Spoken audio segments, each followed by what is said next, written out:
বনগাঁতে শঙ্কর আঢ্যর বাড়ি থেকে বেরোনোর সময় ইডির আধিকারিকদের গাড়ির ওপরে হামলার ঘটনায় তদন্তের প্রয়োজনে ইডির দফতরে ডিএসপি হেডকোয়ার্টার বনগাঁ দীপেন্দ্র তামাং।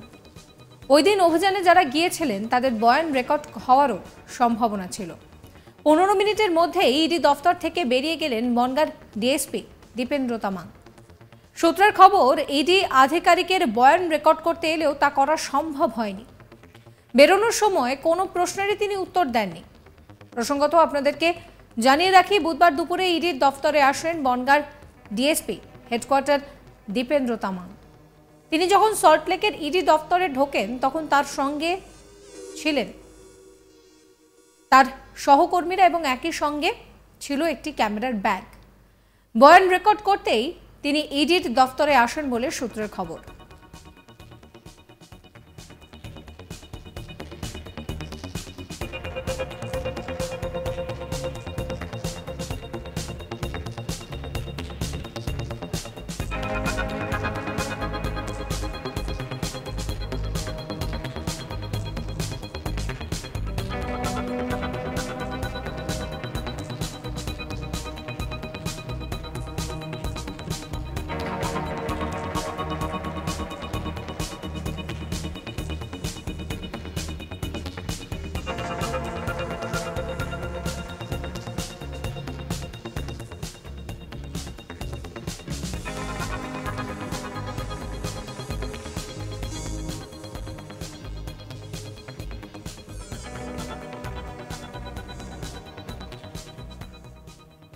পাঁচ তারিখ যখন ইডি আধিকারিকেরা বনগাঁয় রেড করতে গিয়েছিলেন শঙ্কর আঢ্যর বাড়িতে, সেই সময় উত্তেজনা সৃষ্টি হয়।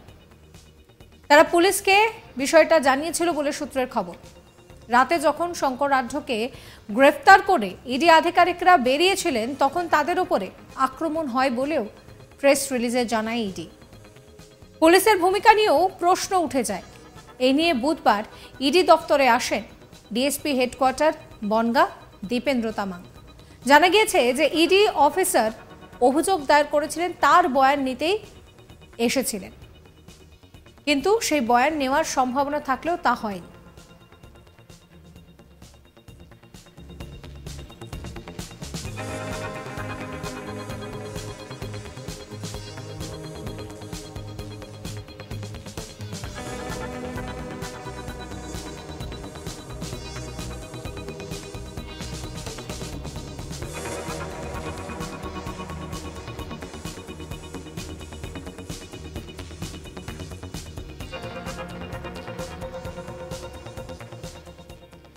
এ নিয়ে আমার কলিগ অরিন্দমের রিপোর্ট দেখাবো আপনাদের।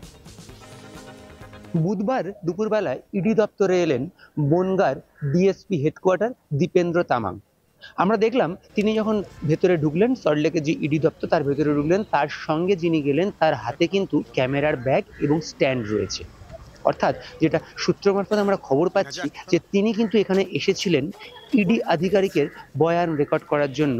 কারণ যে ইডি আধিকারিক কমপ্লেন করেছিলেন সেই ঘটনার, কোন ঘটনা না, 5ই জানুয়ারি যে ঘটনা ঘটেছিল বনগাঁতে, অর্থাৎ 5ই জানুয়ারি বনগাঁতে যখন ইডি আধিকারিকরা রেড করতে গেছিলেন প্রাক্তন চেয়ারম্যান বনগাঁ পুরসভার শঙ্কর আঢ্যর বাড়িতে, তখন যে ঘটনা ঘটেছিল, কি ঘটনা ঘটেছিল না, ইডি আধিকারিকরা প্রেস রিলিজ দিয়ে জানিয়েছে যে সেদিন তারা সকাল 8:47 নাগাদ বনগাঁ পুলিশকে ইমেল করে জানিয়েছিল যে তারা শঙ্কর আঢ্যর বাড়িতে রেড করতে এসছে। এবং তারপর সেই প্রেস রিলিজেই তারা এটাও জানিয়েছে যে সেদিনই বিকেল 4টের সময় বনগাঁর এসপির সঙ্গেও তাদের মোবাইল মারফত কথাবার্তা হয় এবং তারা এই যে রেড করতে এসেছে সেই বিষয়টা কিন্তু তারা এসপিকেও জানিয়েছিল। কিন্তু তারপরেও যে রাত্রি 11:30টার সময় শঙ্কর আঢ্যকে অ্যারেস্ট করে যখন ইডি আধিকারিকরা শঙ্কর আঢ্যর বাড়ি থেকে বেরোচ্ছিল, তখন কিন্তু উত্তেজিত জনতা ইডি আধিকারিকদের ওকে আক্রমণ করে বলে ইডি যে প্রেস রিলিজ সেখানে বলা হয়েছে, এবং পাশাপাশি ইডির যে গাড়ি ছিল সেই গাড়িতে ইট বৃষ্টি করা হয়েছে বলেও সে প্রেস রিলিজে বলা হয়েছে। অর্থাৎ ইডির পক্ষ থেকে যেটা দাবি করা হচ্ছিল যে পুলিশকে জানানো সত্ত্বেও কিন্তু তাদের সুরক্ষার ব্যাপারটা পুলিশ সেক্ষেত্রে সেভাবে গুরুত্ব দেয়নি। সেই জন্য তারা কিন্তু সেই যে এখানকার লোকাল থানা, সেই থানাতে কিন্তু একটি অভিযোগও দায়ের করেন। এরপরই আমরা কি দেখতে পেলাম না, বুধবার দিন ডিএসপি বনগাঁ হেডকোয়ার্টার দীপেন্দ্র তামাং তিনি ইডি দপ্তরে এলেন, তার সাবঅর্ডিনেট আধিকারিককে সঙ্গে নিয়ে এলেন এবং তার সঙ্গে আরও একজন ছিলেন যার হাতে ক্যামেরার ব্যাগ এবং স্ট্যান্ড ছিল। তিনি এলেন, ইডি দপ্তরে ঢুকলেন এবং 15 মিনিটের মধ্যে তিনি ইডি দপ্তর থেকে বেরিয়ে গেলেন। আমরা সূত্র মারফত যেটা জানতে পাচ্ছি যে তিনি কিন্তু এসেছিলেন মূলত ইডি আধিকারিক যিনি কমপ্লেন করেছিলেন সেদিনের সেই ঘটনা নিয়ে, যেটা ঘটেছিল বলে থানায় যে কমপ্লেন তিনি করেছিলেন, সেই ইডি আধিকারিকের বয়ান রেকর্ড করার জন্য। এর আগে আমরা দেখেছিলাম যে সন্দেশখালীতে ইডির ওপরে হামলার ঘটনায় ইডি দফতরে আসেন ডিএসপি বসিরহাট সানন্দা গোস্বামী। তবে বেশ কিছুক্ষণ সেখানে থাকার পর তিনি বেরিয়েও আসেন। বেরোনোর সময় তিনি জানান যে বয়ান রেকর্ড করার জন্য তিনি এসেছিলেন, কিন্তু তা করা সম্ভব হয়নি। এবারেও ডিএসপি হেডকোয়ার্টার বনগাঁ দীপেন্দ্র তামাংয়ের ক্ষেত্রেও সেই একই জিনিস হলো। মাত্র 15 মিনিট, তার মধ্যেই তিনি বেরিয়েও যান।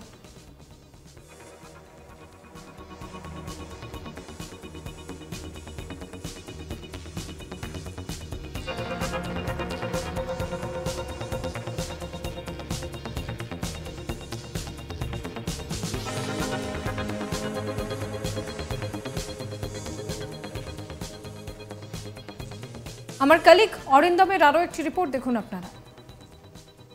আমরা এই বুধবার দিনই খানিকক্ষণ আগে দেখলাম যে ডিএসপি বসিরহাট সানন্দা গোস্বামী তিনিও এসেছিলেন এই ইডি দপ্তরে। তিনিও বয়ান রেকর্ড করার জন্য এসেছিলেন ইডি আধিকারিকের, কারণ সন্দেশখালীর যে ঘটনা ঘটেছিল সেই একই দিনে যেখানে ইডি আধিকারিকরা আহত হয়েছিল, ইডি আধিকারিকদের উপরে আক্রমণ করা হয়েছিল। 3 জন ইডি আধিকারিককে পরবর্তী সময় হসপিটালে ভর্তি করতে হয়েছিল, যাদের হসপিটালে চিকিৎসা চলেছিল।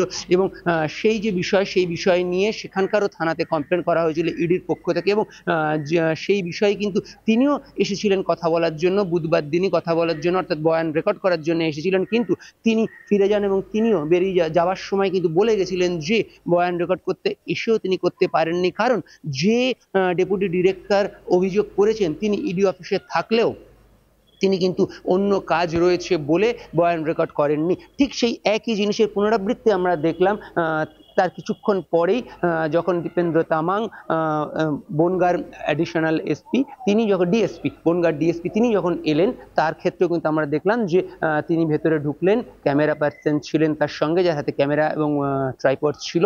মিনিট 15-এর মধ্যে তিনি বেরিয়ে এলেন এবং গাড়ি নিয়ে সোজা এখান থেকে বেরিয়ে গেলেন। আমরা যেটা ইডি সূত্র থেকে জানতে পারলাম যে হয়তো তিনি বয়ান রেকর্ড করতেই এসেছিলেন, কিন্তু সেটা সম্ভব হলো না। বয়ান রেকর্ড আজ করা এখানে সম্ভব হলো না, অর্থাৎ ডিএসপি বসিরহাট এবং ডিএসপি বনগাঁ দুজনেই কিন্তু বয়ান রেকর্ড করতে এলেন এবং দুজনেই বয়ান রেকর্ড করতে না পেরে ফিরে গেলেন। অরিন্দম, আজ তাক বাংলা। এই ভিডিও সম্পর্কে আপনাদের মতামত কমেন্ট করে জানাবেন। সমস্ত খবরের আপডেটের জন্য সাবস্ক্রাইব করবেন আজ তাক বাংলার ইউটিউব চ্যানেলকে, ফলো করবেন আজ তাক বাংলার হোয়াটসঅ্যাপ চ্যানেলে।